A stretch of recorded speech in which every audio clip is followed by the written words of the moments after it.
This is not Bob Staunton, genius broadcaster and throat-clearing phlegm spitter. Are you intelligent? If not, then subscribe and like the Tommy Boyds Shrine YouTube channel. This hour talk's all about smiling. I am told I have a very seductive smile which beams. If you want to know more about that, send your photo and your worn undies to Bob at P.O. Box 35267. Ground control to Major Tom. We've been expecting you, Mr. Boyd. His is the worst voice you will ever hear. Nothing. We went to a party last weekend, so naturally the photographs have only just come back. But when they came back, I noticed one thing that jumped out at me from every single one of the 24 pictures which came out. And do you know what it was? There were all these pictures. Some of them were 2s and 3s people. Sometimes there were like 10 people all sat round, sitting on plastic chairs on the lawn like you do. There was one group shot of everybody who was at the party, which was about sort of 30 or 40 people. And do you know what I noticed? I'll tell you what I noticed. In all of the photographs, all of the men and children were smiling broadly. Whether they meant it or not, you could tell the state of all their teeth. And their cheeks were up, pushing their up against their eyes. So that it was a real smile. They were doing big grin. And the women, this is my point, the women weren't. The women were either pulling deliberately slightly glum faces, or else the smiles that they were offering to the camera were so resentful, you could tell that they felt that they were losing something of their dignity, something of their strength, something of their right to vote, because they had been asked to smile. Now, come on, girls. I know it's 1998. And I know we've had Germaine Greer. But smile. It makes the world a better place. It makes each and every one of us a little bit happier if somebody simply smiles. If we go into the pub and we ask for a pint of bitter and we don't get a smile, is there anything wrong with saying, I'll have a pint of bitter and a smile, please? Why not? Free call 0500 1053 89. A smile costs absolutely nothing, and it is worth its weight in gold. Men smile. I smile all the time. I'm one of those people who gets told off. I'm one of the only men I know who gets told off if he's not smiling. Not so much told off as someone will say, meaning well, are you all right? Free call 0500 1053 89. If I don't mind being told to smile, and I have been told to smile as part of my job, so I know what it feels like to be made to smile, and if I don't mind smiling, and I do enjoy smiling, and it makes me feel good to smile, and it makes me feel good to see other people smiling, why have women stopped smiling?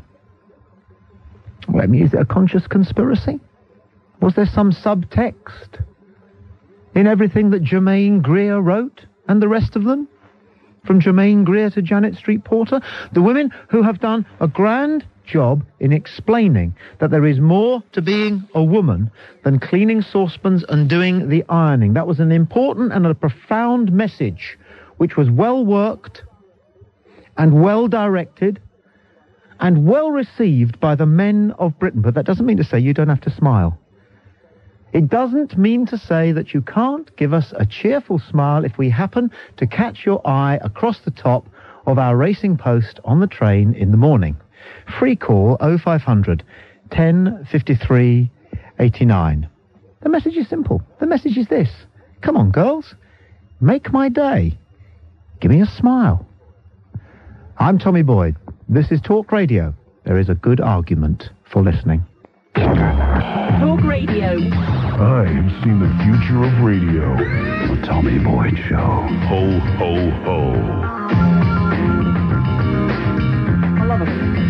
I love a smile. I love it when she smiles. I love it when you get off an aircraft. Why? Because there's always a lady at the end of the aisle as you go down the steps who will smile and say goodbye.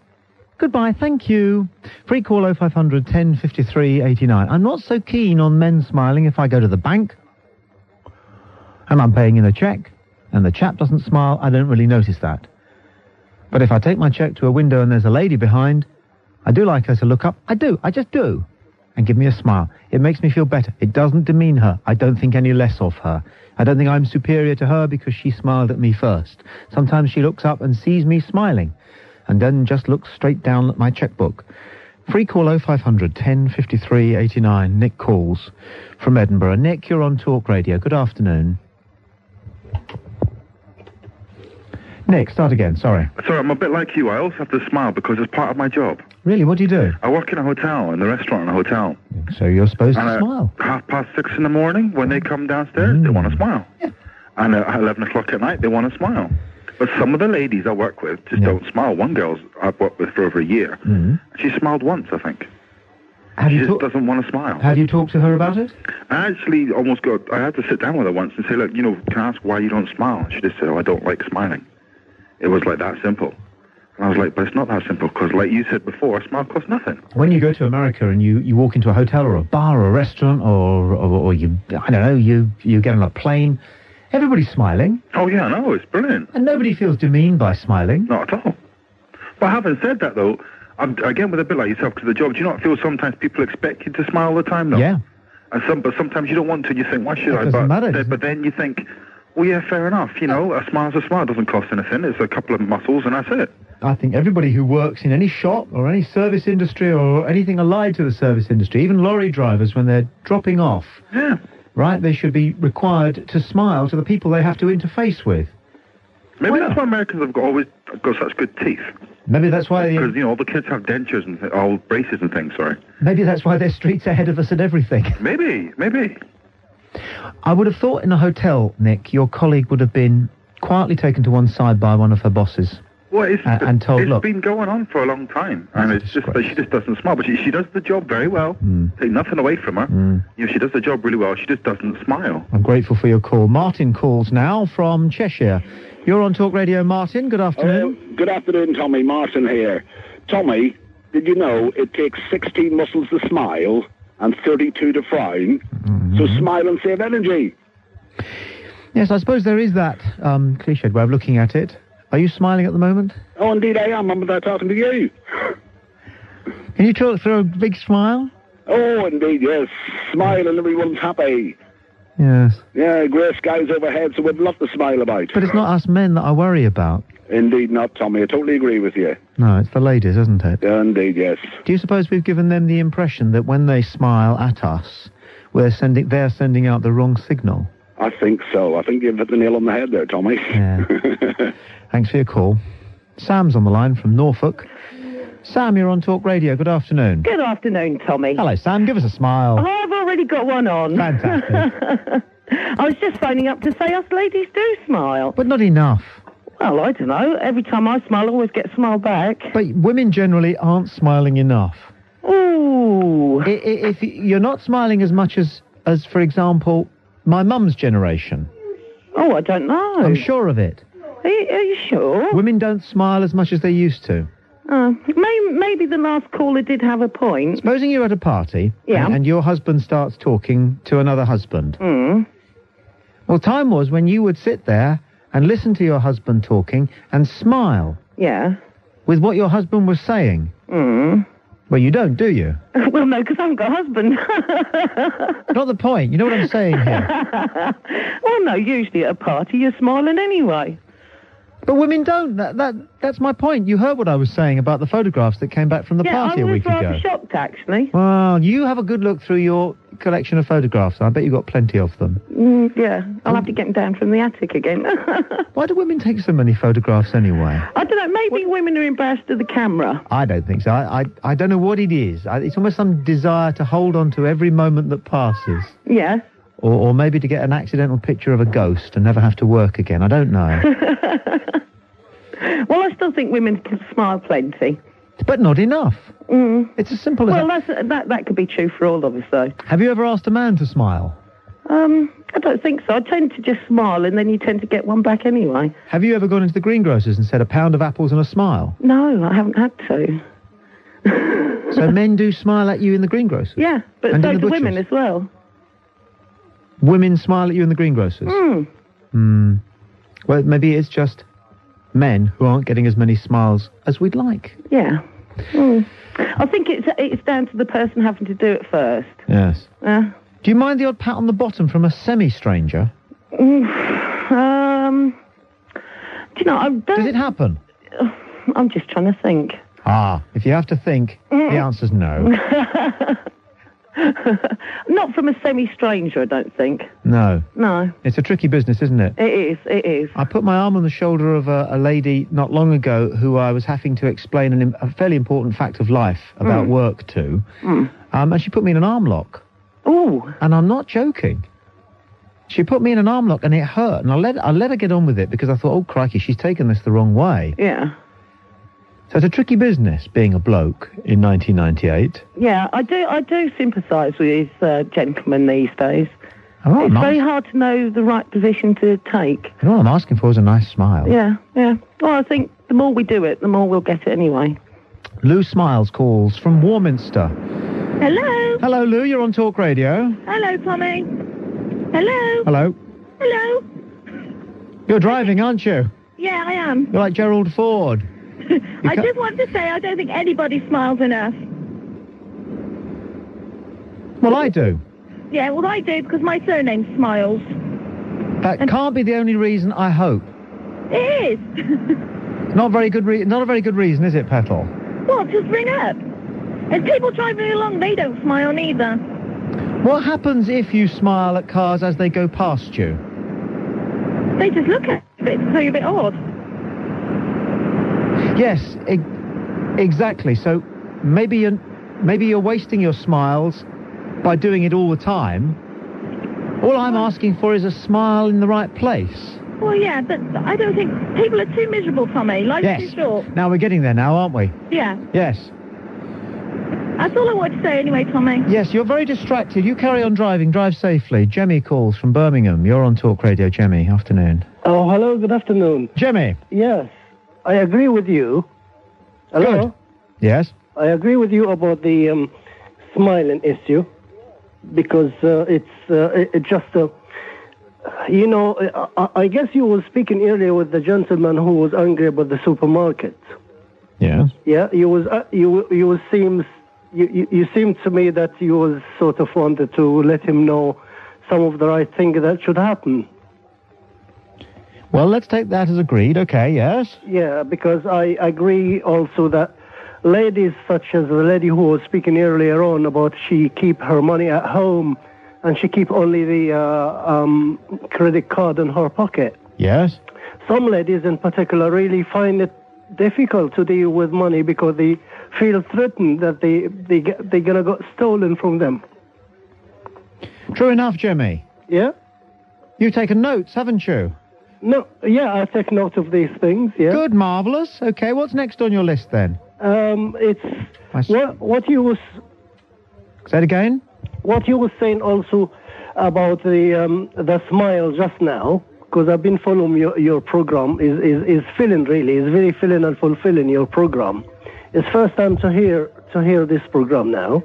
But I guess that you bring in very life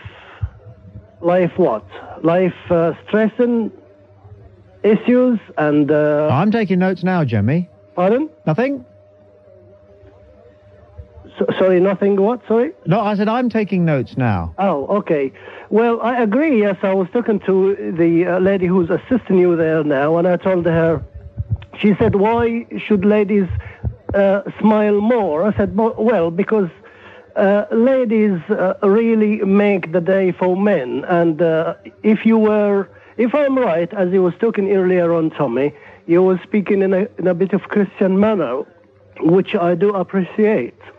And to be honest, when men and women were created, I would say that women make things easier for men if they smile. But also men should smile back to them. That's what I would agree with you about, really. Well, Jimmy, thank you for your call. I could chat all day, but I have to move on. I'm Tommy Boyd. This is Talk Radio. There's a good argument for listening. Tommy Boyd. That man loves you.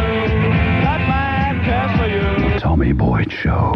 Get real with the people on the dance floor. Talk Radio. We call 0500 1053 89. Clive calls from Guildford. You're on Talk Radio, Clive. Good afternoon. Hi, Tommy. Clive. I was listening to one of your competitors this morning, a well-known London radio station, and there was a chap there who paid to go his fee to go through the Dartford Tunnel, and he paid for the guy behind him just to see the reaction on his face, and he said it was a beaming smile. I thought that was brilliant.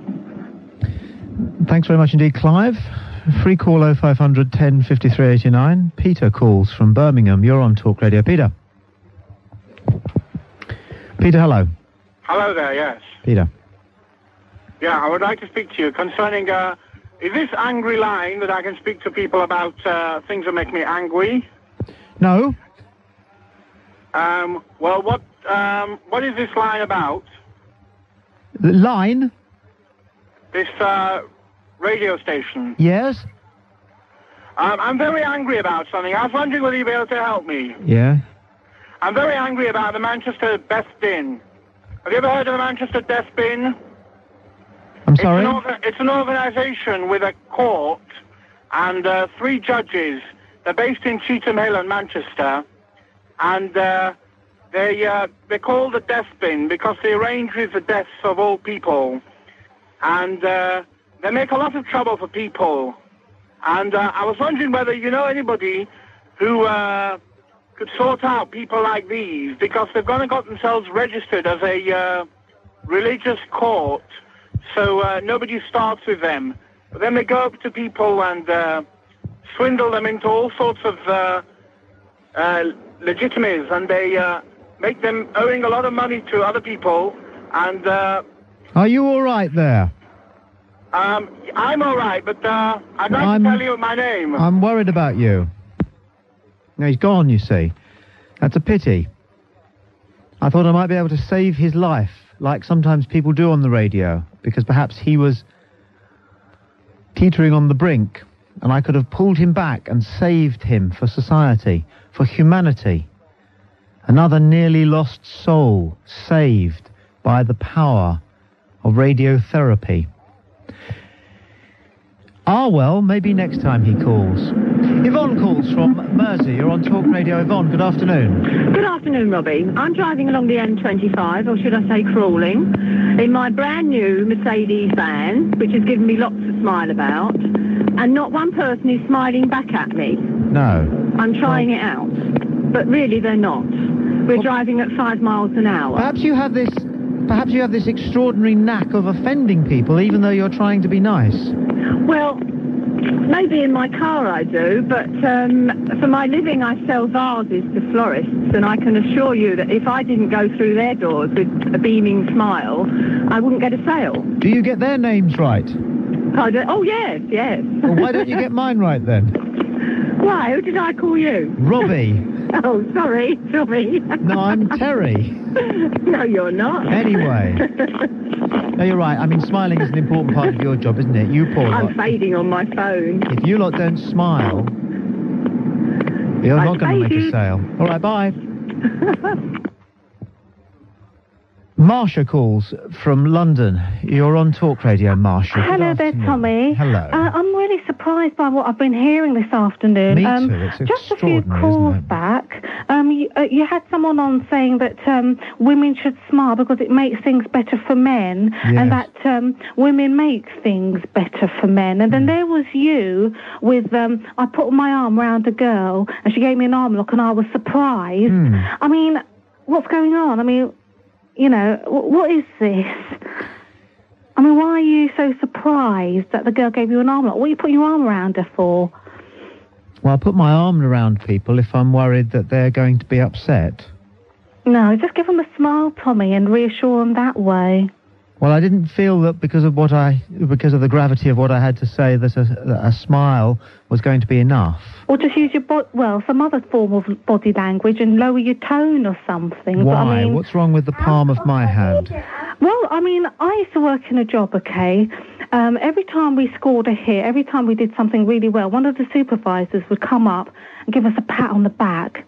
But if anything went wrong, for any reason at all, they'd ignore us. And it made me sick. And in the end, I told them to keep their hands off because I just didn't like it. And number one, I don't like men in general putting their arms on me, or anyone, in fact, putting their hands on me unless I really, really let them know that it's okay first. So I don't see why you were so surprised that a young girl gave you an arm lock. She's probably been very well trained. Yes, who's that? The little one's got Yes. chicken pox. Yes. Yes. No, I can't see what harm is done. Yeah. Go on. Yeah, I can't see what harm is done by somebody putting their arm on somebody's shoulder if they want to say something important. I think it's as valuable. I mean, okay, I can understand that if it was one of your children, or maybe your wife, or your mother, or your sister, or somebody like that. I'm sorry, this is sick, woman, for goodness sake. Not. Are you really saying that what is wrong with the palm of somebody's hand on somebody's shoulder? Anybody's body, regardless of what your intention is, dear, it's private property. So you don't go putting your arms round them unless they've really made it clear to you that you're a great buddy or something and they don't mind. Well, how do you know that they hadn't? Yeah. Look, do you want to get the little one out of the room? Because... Well, never mind. I've made my point anyway. No, the trouble is you haven't. You've made a poor point. The only point that's come across is that I'm worried that you've got a problem with touching. Well, no, it depends on who's doing What's the touching. wrong? But why? Why? No, Why? my body is private property. Anybody else's body is private property. Excuse me, but it is very distressing to hear you suggest that the hand of reassurance is in any way an interference. Well, do you have any idea how much affection and how much good contact you're missing out on?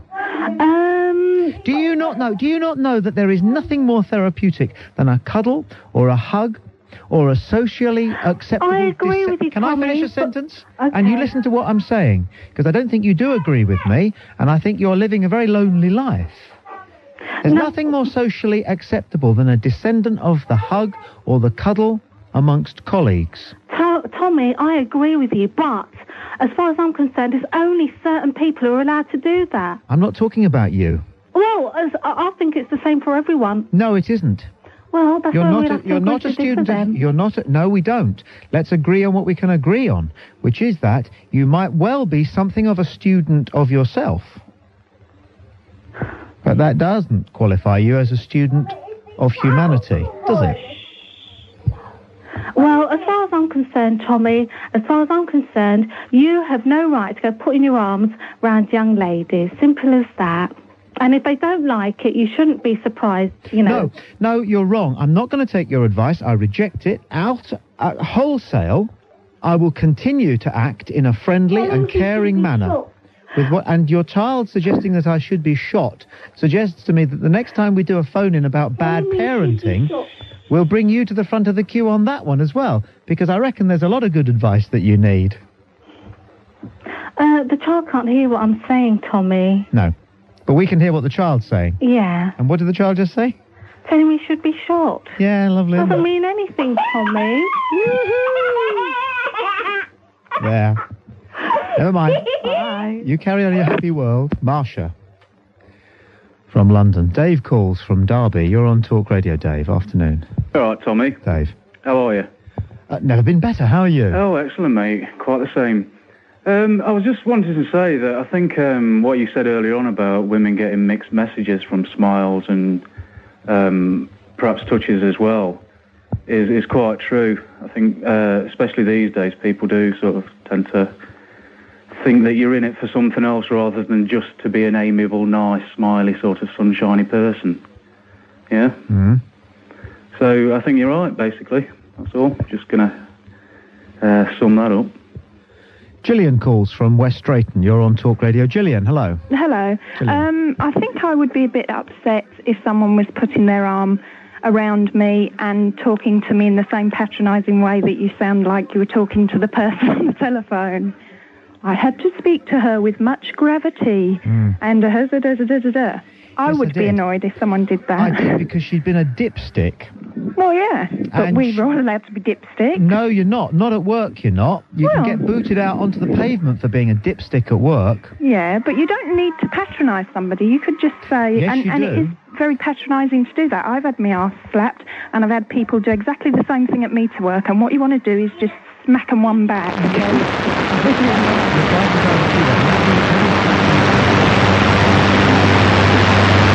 Men to tap women on the bottom at work earlier on. Oh, that's an entirely separate matter. Sorry. What we were Trapped my finger in the door. Did you? Sorry, say that again.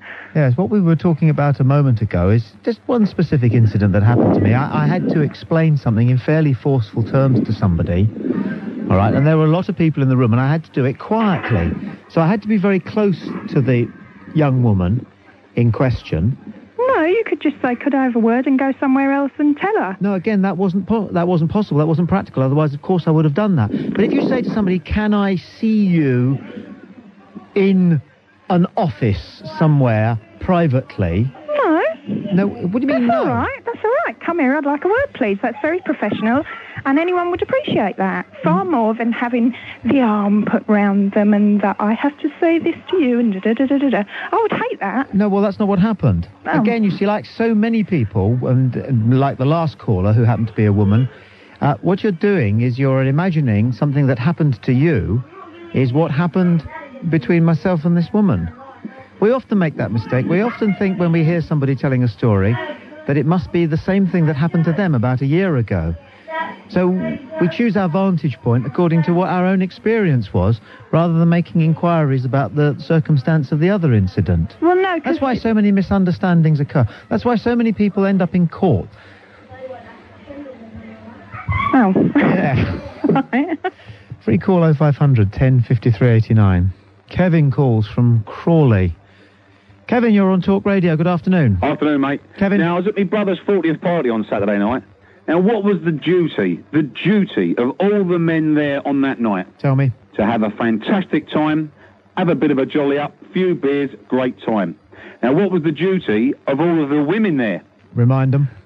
To ruin it for them and be as miserable as possible. There's a lot of it about. Eh? That's what it is, isn't it, eh? There's a lot of it about. The blokes were having a fantastic time. What do we see from the women folk? Glum faces. Do you know what? I've got a theory. It could be a female hangover from seeing us enjoy ourselves so much during the World Cup. It's a possibility. Yeah. Although, I would like to say, though, I believe it's regional. Because in and around London... Yes. You go into a pub... Yes. 20 hellos. Yes. How many hellos do you get back? Tell me. 4, probably. If you go... I went to Blackpool last year. 150 hellos. Yes. 150 back. So, good point. Good point. You see? It's a good point. But there's no smiling. No. There was a bit of smile on Saturday until the beer started getting thrown about, you know. Kevin, thank you for your support and your observations. Keep watching the skies. Heather calls from Oxfordshire. Heather, you're on Talk Radio. Hello. Heather, hi. In reply to the Marsha girl, yes, I was a bit concerned how she's bringing up her kids. She's so terrified about being touched. Yes. And that awful child screaming in the background.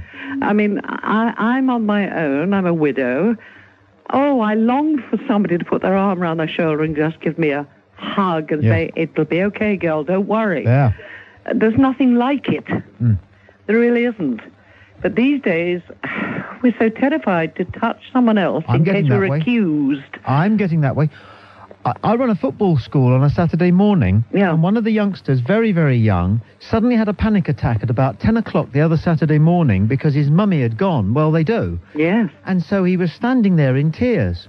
Well, I picked him up and gave him a cuddle. Yes. I literally didn't know him from Adam because we've got 150 boys and girls there. Gosh. And as I was picking him up and cuddling him, I thought to myself, this totally well-meaning and God-given hug could get you into trouble. Yeah, I know these days. It's a very sad state of affairs. Where you've got people with malice aforethought. Yes, I think it's absolutely terrifying. And I'm afraid that people are bringing their children up to be scared. Frightened of strangers. Yes, You're to quite see right. trouble wherever.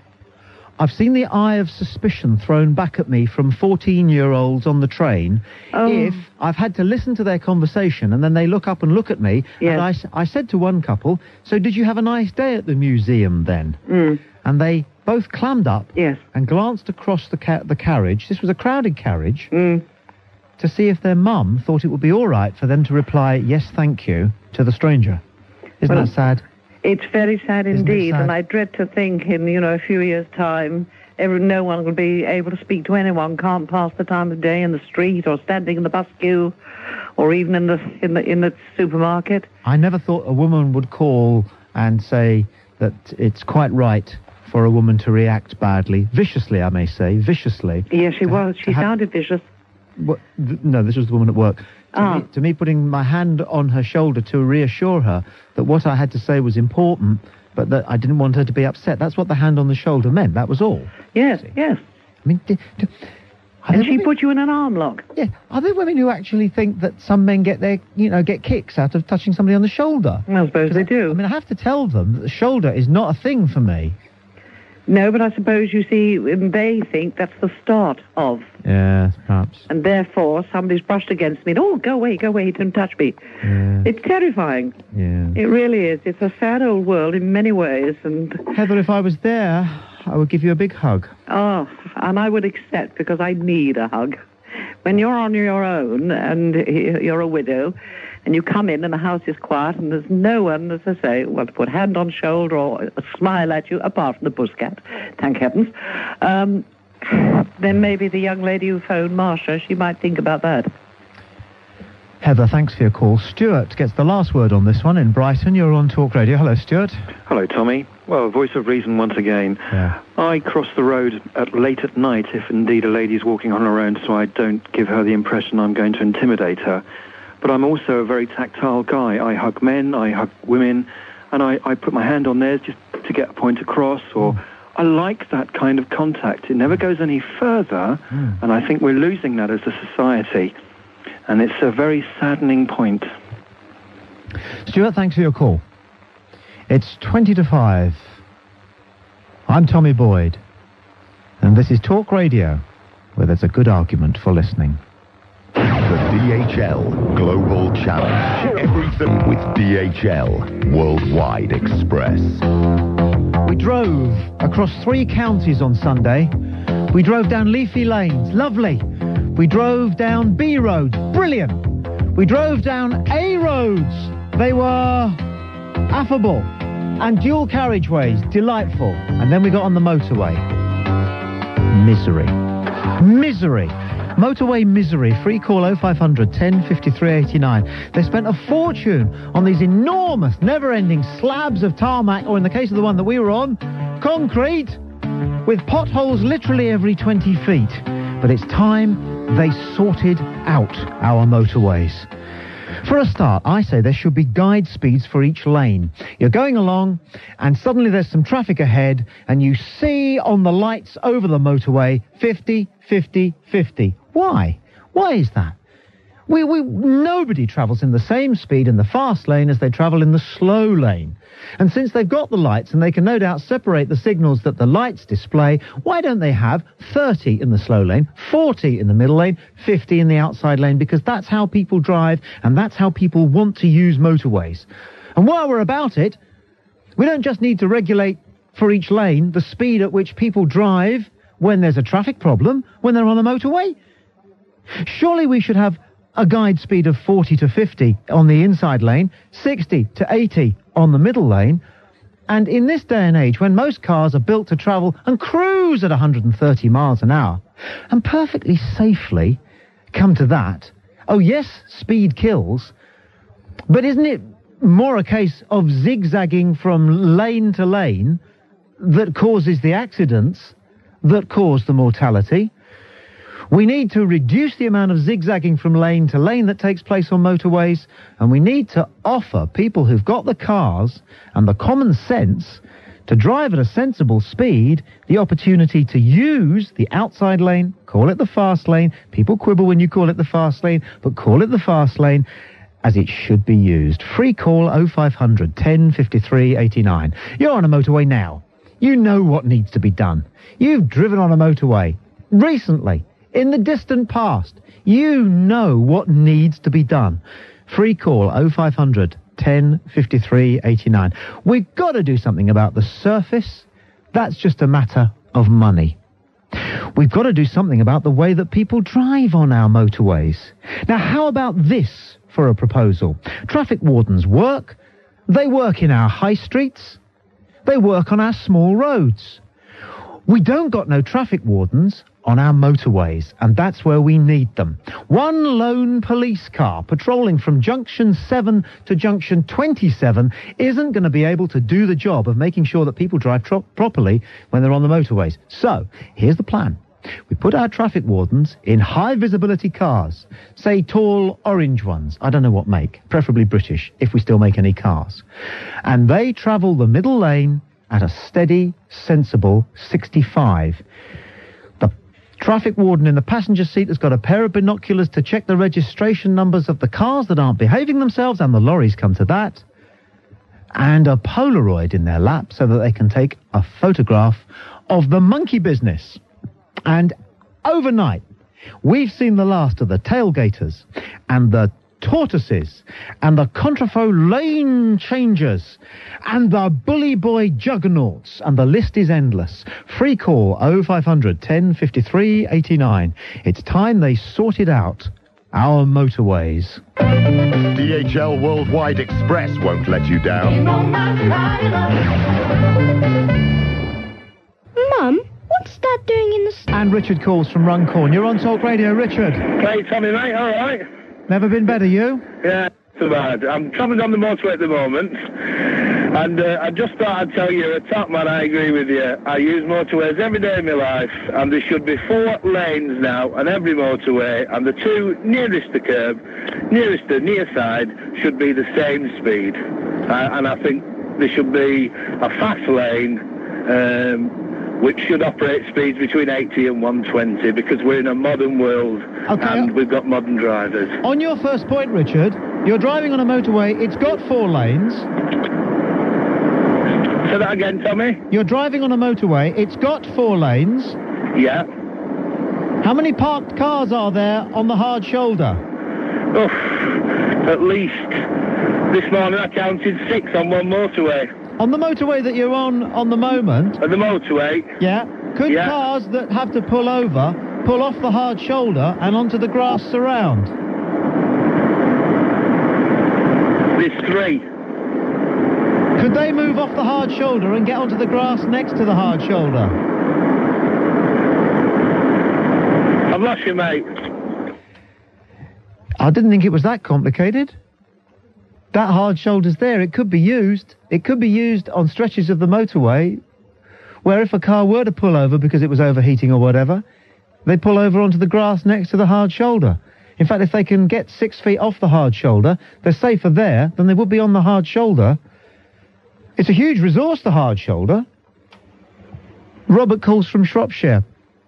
Robert, you're on Talk Radio. Yes, Tommy. I don't think we should have any speed restrictions whatsoever on a motorway, because really they do, as you rightly pointed out, cause more trouble than they're worth. This day and age, as you rightly say, most of the cars that travel on the motorway can do so freely. Most people travel between 80 to 100 miles an hour, certainly the outside lane.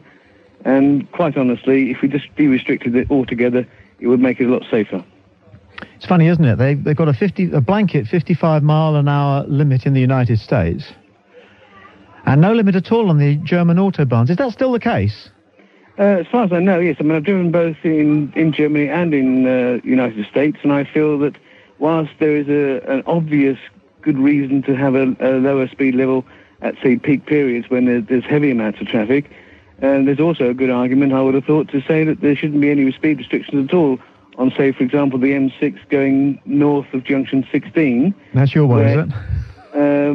Going up to Carlisle, there's hardly any traffic once you get past the Runcorn turning. And what about a minimum speed of, say, 70 in the fast lane? Well, that makes a lot of sense as well, because then, you're going to keep people in that lane moving all the time. Obviously, speed kills, and it has to be controlled on roads where you've got junctions, but motorways where you haven't got junctions, and you can't include dual carriageways in this situation, but certainly motorways, they should be de-restricted. Thanks, Robert. Street Beat Symphony with DHL Worldwide Express. And Stephen calls from Somerset. You're on Talk Radio. Stephen. Hello, Tommy, how are you? Stephen. Right, fully in agreement with you. I don't think you've gone quite far enough. Two small things. First of all, there should be a compulsory motorway driving test before you're allowed to turn a wheel on any motorway. Okay. We've got people growing up who are elderly who have very little experience of it, maybe take 1 or 2 trips a year and don't feel comfortable, and they potter along at 60. Sure, they're competent drivers. And you've got young people at 17 in high-powered cars with no motorway experience that are supposed to be able to cope.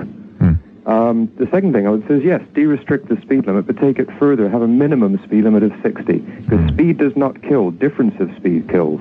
The speed of hitting an object moving at a different speed to you is what causes the damage. Get the things that can't do 60 off the road. Caravans only allow between midnight and 5 a.m. He knows his stuff. Thank you for your call. Sam's next in Warwickshire. You're on Talk Radio. Sam. Hi, Tommy. I just think that we ought to privatise the road traffic control on the motorways. We'd have a fleet of privately owned cars bombing along, nicking everyone for speeding. It could be self-financing, pay for it out of the fines that are incurred. How about this? We'd get lots and lots of people on. Okay, how about this? What sort of a car do you drive? Rover. Excellent. What colour? It's grey. Ah. You hear where I'm coming from? Yep. Yeah. If you had a tax concession for driving a car that looked at a distance a bit like a police car, yeah, that's a good idea. All the traffic for 200 yards in either direction will drive more safely simply because you, Sam, are there. Yeah, that's right. It's a good idea. It's a good idea, Tommy. The other thing that I think would help matters immensely on the motorways if all the HGVs had to travel at the same speed. Because it seems to me that the big problem on the motorways is that you get one lorry that's doing 58 miles an hour and 10 lorries behind it that are trying to overtake it that are doing 60 miles an hour, and you get enormous tailbacks because of one HGV. We're saying it's time they sorted out our motorways on Street Beat Symphony with DHL Worldwide Express. And Chris calls from Northamptonshire. Hi, Chris. Hi, Tommy. I think if you stop the tailgating, then it doesn't matter about the speed. They're too close, aren't they? Yes, they are. And, by the way, in America, it's not 55 anymore. Some states it's 70. But if people weren't driving up other people's backsides, then they wouldn't get into wrecks. You really don't want to have somebody so close that you would recognise the driver again, having only seen him or her in your rearview mirror. Exactly. Exactly. It's intimidating, isn't it? It is very, and I don't like it very much. That's why I drive fast to get away from them. It's beyond me why people do it. No, I drive more slowly. If I'm really annoyed and it's a road on which they cannot overtake and I cannot pull in to let them go by, I say, well, okay, and then the only thing I can do for safety's sake is to drop down into third gear and let you find out what motoring is like at 28 miles an hour. Well, I do happen to put on my brakes sometimes to give them a bit of a wind-up. Yeah. But that's probably not very good, is it? No. But thanks for your call. Dave's in Gloucestershire. You're on Talk Radio. Hi, Dave. Hi, Tommy. Lovely show. Great subject. Just a quick point I think everybody has missed, and that is if we all drove at twice the speed, you get to your destination in half the time, and therefore there'll be half the amount of traffic on the road. Hey, is that right? Hang on a second. Well, it's logical, isn't it? I don't know. Wait a minute. Work it out. No. Yes. Yes. If you drove at twice the speed, you get there in half the time. Yes. Therefore, there'll be half the amount of traffic on the road. Listen, I've only got 3 minutes. I really need to sit down. I need to sit down with a piece of paper and work that one out, but I think you're onto something there. I don't know about you, but I have on occasions driven a little faster than 70 miles an hour on a motorway. Yeah. And I'm only able to say that because I understand that there are circumstances when, although it is technically an offence, it's not one that will be pursued. And, of course, I immediately slowed down to 70 miles an hour at the very earliest opportunity. Don't we all? Okay. Especially when you see a jam sandwich. Yeah, right.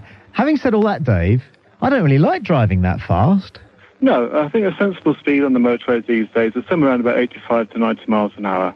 Beyond that, I think it gets stupid. Which, of course, you have never driven at, but would like the opportunity within the law. In Germany, I've well exceeded that. Okay.